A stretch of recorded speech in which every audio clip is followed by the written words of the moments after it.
She burst into your life like a tornado, skillfully disguised as a light breeze. At first, everything felt like an electric shock. That chemistry, that intensity, the way she made you feel like the only man in the universe. But 6 months have passed, and here you are. Exhausted by noon, flinching at your phone's vibration, and desperately trying to remember the last time you were genuinely happy. You are not going crazy. You are being slowly but deliberately poisoned. Let me paint you a portrait of toxicity, because it's not what you think. She doesn't look like cartoon evil. She isn't cruel 24/7. If she were, you would have left long ago. No, toxic women are grandmasters of the push-pull game. On Monday, she says you're the best thing that ever happened to her. On Tuesday, she gives you the silent treatment for a crime you didn't even know you committed. On Wednesday, she's sobbing that everyone always leaves her. On Thursday, she threatens to leave you herself. By Friday, your brain is so overloaded you can't tell the floor from the ceiling. And that is exactly the state she needs you in. Manipulation is a surgical instrument. She doesn't just lie. She creates alternate universes where you are invariably guilty and she is the eternal victim. That argument, where she screamed at you for an hour, you provoked her. That night she disappeared and wouldn't say where she was. You're being too controlling just for daring to ask. Look at how she turns your strengths into targets. Your kindness becomes a weakness to be exploited. Your friends become a threat to her control, so she systematically cuts them off.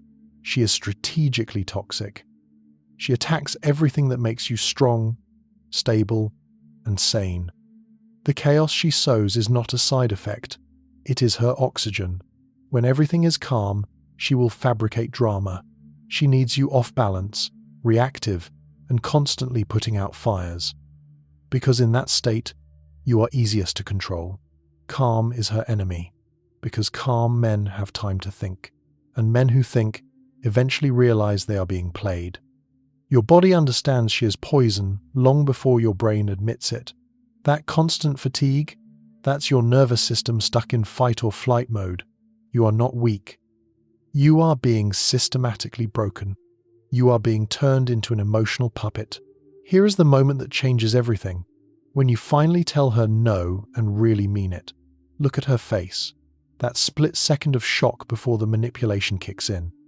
In that moment, she realizes her favorite toy has suddenly become a person with boundaries, and she is furious about it. But do you know what boundaries really are?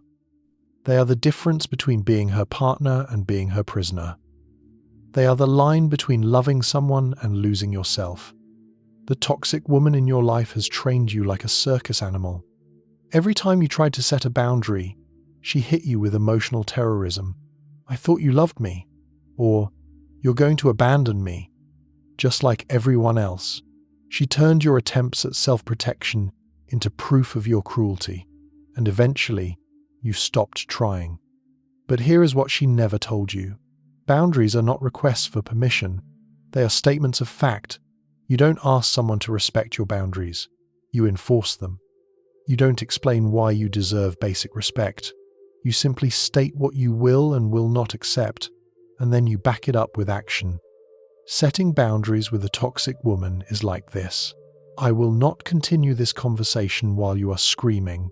Not, please stop screaming, or why are you screaming? Just a clear statement of what you will not participate in, because the moment you start explaining your boundaries, she will turn your explanations into ammunition against you. She will test every boundary you set. This isn't a possibility.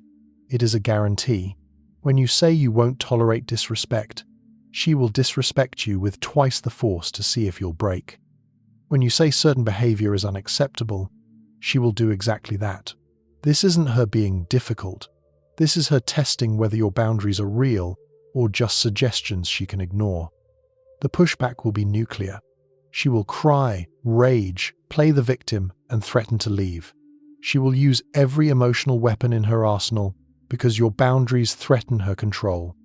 A toxic woman needs you to be boundaryless because that is how she feeds on your energy, your time, your resources, your sanity. Your boundaries are not cruelty, they are medicine. They are not punishment, they are protection. They are not about controlling her, they are about controlling what you allow into your life. When you set a boundary, you are not telling her what to do. You are telling her what you will do if she continues her toxic behavior. This is a huge difference, and healthy people understand it instantly. Toxic people pretend not to understand because confusion is just another manipulation tactic. She just sent you a text designed to ruin your day. We need to talk about what you did. No context, no details, just enough information to send your brain into a tailspin. This is emotional fishing, and you are the fish that takes the bait every single time. Toxic women are reaction farmers. They plant seeds of chaos and harvest your emotional responses. Your anger feeds them. Your confusion gives them power. Your desperate need to fix things is the jackpot. They don't start fights to solve problems. They start fights to generate the emotional chaos they need to feel alive. She has figured out your triggers like a safecracker who knows every click of the combination. Mention other women and you'll apologize. Go cold and you'll chase her harder. Threaten to leave and you'll beg her to stay. She isn't having emotions. She is using emotions as weapons. And you keep showing up to a gunfight with your heart on your sleeve. Here is what she desperately does not want you to know. The only way to win this game is to stop playing. When she sends that vague, "We need to talk," you reply, "Okay, let's talk when I get home." And you continue on with your day. When she starts screaming to provoke you, you say, "We can discuss this when you are calm," and you leave the room. When she guilt trips you, you don't defend yourself. You simply say, "I'm sorry you feel that way," and you change the subject. Neutral responses are her kryptonite. She throws emotional grenades at you, and you respond as if you're discussing the weather. She presses every button she knows you have, and you respond as if those buttons have been disconnected. This isn't being cold, it's being strategic. You are not giving her the emotional fix she's addicted to. The power of disengagement is that it forces her to escalate to absurd levels, which exposes her manipulation. When you don't react to level 1 manipulation, she has to go to level 10, and suddenly she looks crazy even to herself. Your non-reaction is the mirror that shows her who she really is. And toxic people hate mirrors. They need you to be emotional, reactive, and unstable because that justifies their behavior. When you are calm, collected, and disengaged, they have no one to blame but themselves. The hardest pill to swallow isn't that she's toxic, it's that you cannot save her. You've spent months, maybe years, believing that if you just loved her harder, she would finally become the woman you know she could be. But here is the truth that will set you free. You are not her therapist, her father, or her rehabilitation center. You are just a man who has been destroying himself, trying to heal someone who does not want to be healed. Emotional detachment is not about hating her. That's what she wants. Your hatred is just another form of intense emotion she can feed on. No, real detachment is looking at her the same way you'd look at a stranger having a meltdown in a grocery store, with mild concern but zero personal investment. You have been carrying her emotions as if they are your responsibility. She's sad, you rush to fix it. You became her emotional janitor, cleaning up every mess she makes while she continues to throw trash everywhere. But her emotions are not your problem. Her happiness is not your project. Here is what detachment looks like in action. She calls you at midnight, crying about some drama she created, and instead of rushing over, you say, "That sounds rough. I hope you figure it out," and go back to sleep. She tries to pull you into an argument about something from 6 months ago, and you say, "I'm not discussing this," and continue watching your show. The guilt will be crushing at first. Your mind will scream that you are being cruel, that you are abandoning someone who needs you, but that guilt isn't your conscience. It is her programming. She installed software in your brain that makes you feel responsible for her emotional state, and that software needs to be deleted. You are not cruel for protecting your peace. You are not selfish for choosing sanity. You are not a bad person for refusing to drown while trying to save someone who is pulling you under. Choosing peace over engagement means becoming boring to her. Toxic women need drama like air, and when you stop providing it, they either escalate to dangerous levels or they find another source. The beauty of emotional detachment is that it returns you to yourself. Suddenly, you have energy because you aren't spending it all managing her moods. You have clarity because you aren't lost in her manufactured fog. You have peace because you aren't constantly preparing for the next explosion. You remember what it feels like to just exist without the weight of someone else's dysfunction on your shoulders. This isn't about becoming cold or emotionless. It's about redirecting your emotional energy toward people who deserve it and situations that actually matter. It's about recognizing that you can wish her well from a distance, without setting yourself on fire to keep her warm. It's about understanding that love without boundaries isn't love. It's self-destruction with a romantic soundtrack. You don't need to destroy her to rebuild yourself. You don't need her to admit what she did. You don't need her to apologize.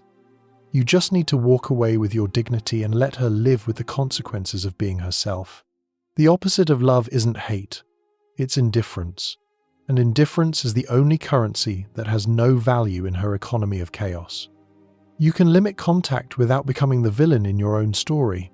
I wish you all the best, but I need space to focus on my own life. And that's it. No dramatic exit speeches listing her crimes. No detailed explanations. Because she will spin this story to everyone who will listen. And your job isn't to control that narrative. Your job is to stop caring about it. Here is the brutal truth about closure. You will never get it from her. She will never suddenly realize the damage she caused. She will never take responsibility. Waiting for closure from a toxic person is like waiting for a vampire to reflect in a mirror. It is physically impossible because self-awareness would destroy their entire identity. The closure you are seeking isn't in her hands anyway. It is in yours. It happens the moment you accept that some people are just broken in ways you can't fix. That some relationships are lessons, not destinations. That sometimes the only explanation you'll get is that there is no explanation that would make sense to a healthy mind. She is who she is. And none of that has to define who you become. Releasing resentment isn't about forgiving her. It's about freeing yourself. The anger you're carrying is poison you are drinking, hoping she gets sick. That bitterness is a prison you've built where you are both the guard and the inmate. You just have to stop letting her rent space in your head for free. Wishing her well from a distance isn't weakness. It's power. It's saying, I hope you heal whatever made you this way, but it will no longer be at my expense. It's recognizing that she is probably fighting demons you know nothing about, but those demons don't get to use you as a punching bag. The ultimate act of compassion is to accept that the best thing you can do for both of you is to leave. You are not abandoning her. You are stopping the toxic dance that is destroying you both. You are not giving up. You are choosing peace. You are not losing. You are finally winning the only game that matters, the one where you choose yourself. This is where your real life begins. Not when she changes, not when she apologizes. But right now, in this moment, when you choose to walk away with compassion instead of hatred, with wisdom instead of bitterness, you are not just leaving a toxic relationship. You are graduating from a masterclass in self-respect. And here is the question that will make you uncomfortable. Why did you stay so long? Not her tactics, not her promises. Why did you stay? Because until you answer that question honestly, you will just find another toxic woman with a different face, but the same poison. The problem isn't just that you attracted a toxic person. It's that something inside you decided to tolerate it. Maybe you confused intensity with love. That chaos felt like passion. You became addicted to the drama, too. Even if you'd never admit it, when she was losing her mind, at least you felt needed. You became a firefighter who secretly needed fires to feel valuable. Look at your patterns. Really look at them. Different women, same dynamic. You aren't randomly unlucky. You are unconsciously selecting these women because something in their dysfunction matches something unhealed in you. Here is what radical self-awareness really means. Admitting you were a volunteer, not a victim. Yes, she was toxic. Yes, she manipulated. But you signed up for it again and again. You saw the red flags and made them into decorations. You felt the disrespect and called it love. This isn't self-blame. This is taking ownership, because you cannot change what you will not acknowledge. Your inner voice was screaming the truth from day one, but you buried it under her gaslighting. That gut feeling when she lied, that was your truth. That exhaustion after every interaction, that was your body begging you to leave. You knew. You always knew. You just chose her validation over your own intuition. Stop explaining yourself to people who are committed to misunderstanding you. You've had 4-hour conversations trying to make her get it, but she gets it. She has always gotten it. She just doesn't care. The relationships you are clinging to are the ones killing your growth. Every relationship that requires you to shrink, to settle, to sacrifice your peace, they all need to go. Radical self-awareness means recognizing that you are not the same person who entered this relationship. You are someone who survived it, learned from it, and now has the wisdom to never repeat it. But that wisdom is worthless if you don't act on it. You know what you need to do. Do you want to know the superpower that makes you immune to toxic people? It's knowing yourself, so deeply that no one can tell you who you are anymore. When you know your values, your worth, and your truth at a bone-deep level, manipulation becomes impossible. Self-awareness is your armor, and most men are walking around a battlefield naked. You don't know why you react the way you do. You don't understand your emotional patterns. So, when a toxic woman comes along with her PhD in psychological warfare, you are a sitting duck. She reads you better than you read yourself, finds your wounds, and presses on them. But when you develop real self-knowledge, everything changes. You recognize manipulation the moment it starts because you know which buttons she's trying to push. You see the guilt trip coming because you understand your relationship with guilt. Emotional intelligence isn't about being soft or sensitive. It's about being strategic. It's understanding. When you feel that familiar rage building, that's her trying to provoke you. When you feel a desperate need to fix her, that's her using your caretaker instinct against you. You are no longer reacting. You are responding with wisdom. Here is what clarity looks like in action. She starts her usual manipulation routine, and instead of getting pulled into the drama, you observe it like a scientist. Interesting. She's using the crying technique now. You are not emotionally involved. You are watching a performance you've seen 100 times, and it's boring. This level of self-knowledge transforms you from prey into someone untouchable. When you know yourself, you stop broadcasting these victim signals. You become invisible to predators because you are no longer food. Your well-being becomes non-negotiable when you truly know yourself. You understand that if you don't protect your peace, you have nothing to offer anyone. Self-care isn't selfish. It's the foundation that everything else is built on.